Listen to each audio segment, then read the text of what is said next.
Bonjour, cette vidéo va vous montrer comment gérer les utilisateurs de votre cours. Tout d'abord, cliquez sur la roue dentelée, ensuite allez dans le plus, ensuite sélectionnez l'onglet Utilisateurs et cliquez sur Utilisateur inscrit.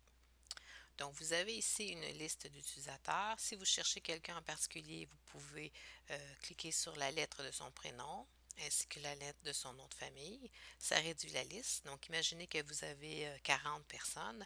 Vous pourriez retrouver facilement un enseignant ou un étudiant que vous cherchez. Vous pourrez revenir en tout temps à tout pour avoir la liste complète. Ici, vous auriez un filtre, vous allez avoir les groupes. Donc, par exemple, moi, j'ai aucun groupe, mais vous pourriez avoir groupe 1, 2, 3. Donc, vous pourriez choisir un groupe et faire afficher seulement un groupe. On peut aussi faire afficher ceux qui sont enseignants seulement. Donc, ça fait un filtre et on se retrouve seulement avec ceux qui sont enseignants. On peut l'enlever en cliquant sur le X. Si vous avez à modifier quelqu'un, donc vous pouvez modifier le rôle en cliquant sur le crayon. Vous pouvez ajouter un rôle en tapant enseignant non éditeur. Et après, vous devez absolument cliquer sur la petite disquette pour enregistrer le rôle. Si vous voulez enlever un rôle, vous avez simplement à cliquer sur le X devant le rôle et le rôle va disparaître. Et n'oubliez pas d'enregistrer avec la petite disquette. Vous pouvez aussi, on pourrait le désinscrire du cours. Je ne le ferai pas ici par exemple. Est-ce que vous êtes prêt à désinscrire? Je vais faire annuler. Vous pourriez aussi modifier l'inscription d'un étudiant. Comme par exemple, je pourrais le mettre suspendu pour un certain temps jusqu'à ce qu'il ait par exemple payé le livre numérique ou qu'il ait payé les notes de cours. Je pourrais le mettre suspendu jusqu'à temps que son changement d'horaire soit effectif. Donc, c'est toutes des choses qui peuvent se faire. Ou on peut donner une durée limitée, dire bon, mais cet étudiant-là, il est actif 10 jours. Dans 10 jours, ça sera plus actif, donc il faut qu'il vienne me voir pour faire telle chose. Donc, il y a ces possibilités-là illimitées et on clique sur enregistrer par la suite.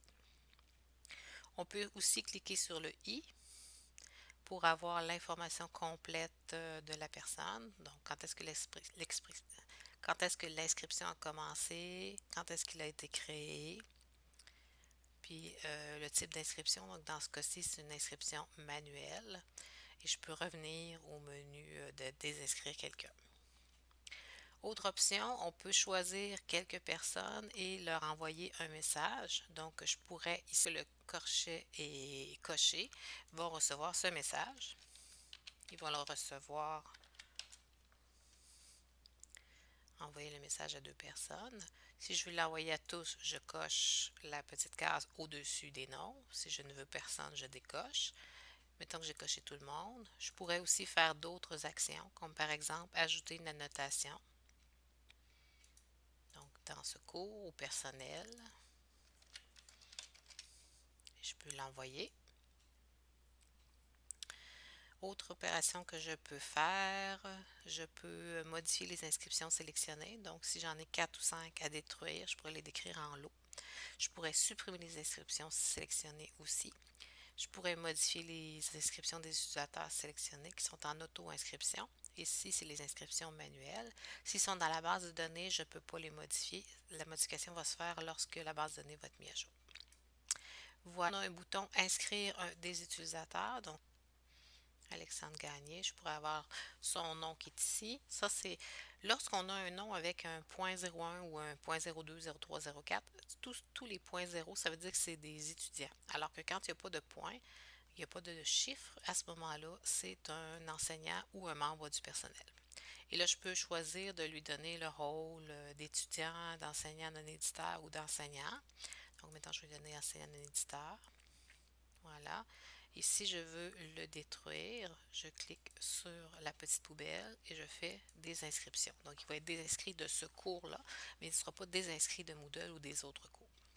Voilà, c'était les options principales qu'on retrouve dans les utilisateurs.